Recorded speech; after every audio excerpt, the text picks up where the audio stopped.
श्री स्वामी समर्थ, श्री गुरुदेव दत्त. सर्वांना गुरुपौर्णिमेच्या खूप खूप शुभेच्छा. अ, सर्वांना श्री स्वामी समर्थ, श्री गुरुदेव दत्त. आज 21 जुलै 2024 गुरुपौर्णिमा या निमित्त आपण दत्त महाराज गुरुचैत्र याबद्दल सिरीज मालिका म्हणजे व्हिडिओ चालू करत आहोत. तर सर्वांनी अवश्य या चॅनलला सबस्क्राईब करावे, म्हणजे येणारे नवीन व्हिडिओ दत्त महाराजांचे, स्वामी महाराजांचे, अ, नवनाथ महाराजांचे दिंडोरी प्रणित मार्गाबद्दल माहिती आपल्या सर्वांना मिळेल. अ, दत्त महाराजांचरणी आज गुरुचरणी नतमस्तक होऊन आजच्या सिरीजला पहिल्या भागाला सुरुवात करूया. गुरुचरित्र म्हणजे काय? गुरु म्हणजे काय? आजचा मोठा दिवस गुरु करण्याचा. तर सर्वांनी अवश्य आज पौर्णिमेच्या दिवशी गुरु करावा. देहदारी गुरु करता आला तर देहदारी गुरु करावा. शक्य नसेल महाराजांना गुरु करा. ज्यांचे देहधारी गुरु हयात नाहीत त्यांनी महाराजांनाच गुरु मानून गुरु करावं. आजचा दिवस हा गुरुबद्दल कृतज्ञता व्यक्त करण्याचा आहे. आज गुरुला काहीही मागायचं नाही. महाराजांना काहीही आज मागायचं नाही. आता गुरुचैत्र काय आहे बरं? बरेच लोक म्हणतात गुरुचैत्र. बरेच लोक एक लक्षात ठेवा, माझं ध्येय एकच आहे. महाराजांनी सांगितलेलं आहे, प्रत्येकाला गुरुचरित्र प्रत्येकाने वाचलं पाहिजे. मनात जी गुरुचरित्राबद्दल भीती आहे, ती भीती घालवली पाहिजे. प्रत्येकाची भीती गेली पाहिजे. कशाला भ्यायचं गुरुचरित्राला? भिण्यासारखं काहीही नाही. गुरुचरित्र हे प्रत्येकाने वाचावं. अगदी लहान मुलापासनं मोठ्या माणसांपर्यंत, वयोवृद्ध माणसांपर्यंत सगळ्यांनी गुरुचरित्र वाचायला पाहिजे. गुरु का करावा? गुरुचं महत्व, गुरु जे ज्ञान देतो हे आपल्याला सगळं गुरुचरित्रातनं समजतं. गुरुचरित्र वाचल्यावर आपल्याला जे ज्ञान मिळतं ते ज्ञान शब्दात न बोलण्यासारखं आहे. त्यामुळे गुरुचरित्र हे प्रत्येकाने वाचावं. आणि गुरुचरित्र आज सिरीज थोडंच मी आज चालू करणार आहे. म्हणजे काही असं मोठं मलाही काही माहीत नाहीये. मी कोण नाहीये. महाराज मला सांगतात मी तसं करतोय. मी कोण त्याच्यातला तज्ञ व्यक्ती नाहीये किंवा मला काही कळत नाही जास्त. जसे महाराज बुद्धी देतात तसं मी तुमच्यापुढे सांगतो. तर गुरुचैत्र हे 1500च्या काळात अ, दत्तभक्त गंगाधर साखरे हे गुरुचरित्राचे लेखक होते. गुरुचरित्र हा ग्रंथ हा इतका दिव्य आहे, तेजपुंज आहे. ही साधी पोथी नाही, हा ग्रंथ आहे, हा वेद आहे. 5वा वेद, आपले जे वेद आहेत, सामवेद, ऋग्वेद, यजुर्वेद, हे सगळे वेद आहेत 4. त्यातला 5वा वेद म्हणजे गुरुचरित्र आहे. तर गंगाधर साखरे यांनी 1500च्या काळामध्ये गुरुचरित्र लिहिलं. दत्तगुरू 1400च्या काळामध्ये होते. अजूनही दत्तगुरू गाणगापूरमध्ये आहेत.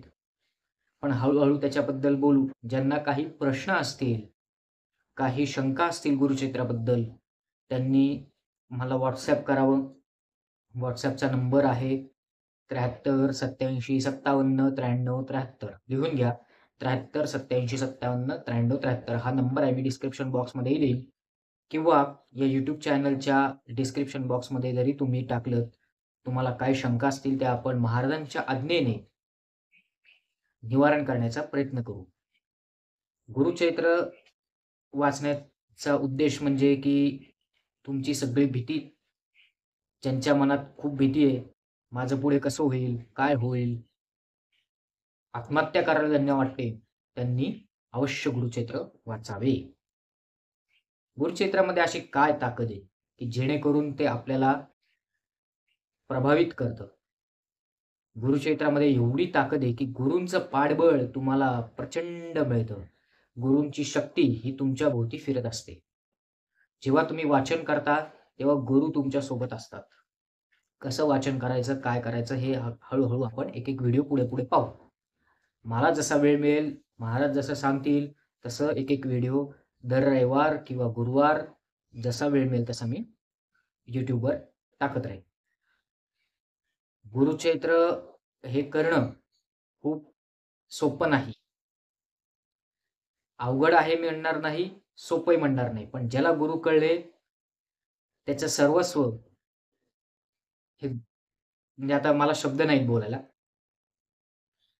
गुरु कळणं हे सोपं नाहीये आणि प्रत्येकाच्या नशिबात गुरुचरित्र वाचणं हे लिहिलेलं नसतं. तुम्ही कितीही ठरवलं, मला गुरुचरित्र करायचं आहे, पण दत्त महाराजांच्या मनात जेव्हा येईल तेव्हाच गुरुचरित्र वाचता येतं. गुरुचरित्र तुमच्याकडे मोठी पोथी असेल, तर तुम्हाला नियम पाळावे लागतात. महिलांसाठी दिंडोरी प्रणीत परमपूज्य आदरणीय गुरुमाऊली आपल्या सर्वांचे आदरणीय स्थान गुरुमाऊली यांनी मूळ प्रत महिलांसाठी जरा थोडी हे आहे. त्याकरिता मग त्यांनी दिंडोरी प्रणीत मार्गातली पोथीचं प्रकाशन केलं आणि महिलांनी दिंडोरी प्रणीत वाचावं. गुरुचरित्र सगळ्यांनी वाचावं. पहिले अपभ्रंश झाला होता. गुरुचरित्र महिलांनी वाचावं, नाही वाचावं याची कथा मी सांगेन आपल्याला हळू-हळू. आज फक्त एक माहिती देण्याकरता आलेलो आहे, की आजपासून गुरुचरित्राचं हे चालू होतंय. गुरुचरित्र सगळ्यांनी वाचा. एक-एक अध्याय रोज वाचला तरी चालेल, पण पावित्र्य पाळलं पाहिजे. नुसतं वाचायचं म्हणून वाचायचं नाही. प्रत्येक अध्याय, प्रत्येक शब्द न शब्द आपल्या ध्यानात राहिला पाहिजे. प्रत्येक वेळेला जेव्हा तुम्ही गुरुचरित्र वाचाल, तेव्हा ते नवीनच असणार आहे तुमच्यासाठी. माझ्या बाबतीतही सेम होतं. तसंच होतं. जेव्हा गुरुचरित्र वाचू, तेव्हा प्रत्येक वेळेला नवीनच असल्यासारखं वाटतं, कारण की ती महाराजांची लीला आहे. गुरु असता पाठीशी कलिकाळचे भय नाही. ज्याच्या पाठी गुरु आहे, त्याला कलिकाळाचंही भय नाही. काळही थांबून राहतो त्याच्यासाठी. त्यामुळे आयुष्यात गुरु करा. आज भाग्याचा दिवस आहे, की दत्तगुरूंनी आज तुमच्यासाठी गुरुचरित्राची सीरीज चालू करायचं एक हे दिलेलं आहे. तर सगळ्यांनी अवश्य चॅनलला सबस्क्राईब करा. ही सेवा सगळ्यांपर्यंत पोहोचवा. म्हणजे जास्तीत जास्त सेवेकरांना ही माहिती ऐकता येईल. मी काही मोठा नाहीये. मला जेवढं सांगता येईल तेवढं मी सांगतो. बाकी प्रत्येकाने आपल्या आपल्या नियमानुसार पाळून गुरुचरित्र वाचावं. तर हेच सगळ्यांपुढे सांगायचं होतं, की गुरुचरित्र सगळ्यांनी वाचावं. कसं वाचावं, काय वाचावं? आता एक-एक हळू-हळू व्हिडिओ मी जसे मला वेळ मिळेल तसं टाकत राहीन. आज गुरुपौर्णिमेनिमित्त विशेष सेवा आहे. लाईव्ह सेवा आहे YouTubeवर दत्तछंद या चॅनलवर. 11 माळी श्री स्वामी समर्थ महाराजांचा जप रात्री 8:30 वाजता आपण घेत आहोत. पुण्यातल्या एक ताई आहेत. तर त्या ताई लाईव्ह सेवा घेतील. ज्यांना कोणाला पुढे जाऊन लाईव्ह सेवा घ्यायची असेल, त्यांनी मला मेसेज करा. आपण लाईव्ह सेवा घेत राहू. सामूहिक सेवेत खूप ऊर्जा आहे. त्यामुळे जास्तीत जास्त आज महाराजांचा जप करा. दत्त महाराजांचा जप करा. तुमच्या सद्गुरूंचा जप करा. अवश्य गुरु करा. गुरूंचा जप करा. गुरुला जपा. आणि महत्त्वाची गोष्ट म्हणजे पहिले गुरु आपले आई-वडील आहेत. त्यामुळे आई-वडिलांची सेवा ही प्रथम करा आणि मग गुरूंची सेवा करा. इतकंच सांगणं होतं. तर झालेली सेवा मी महाराजांचरणी रुजू करतो. श्री स्वामी समर्थ. श्री गुरुदेव दत्त.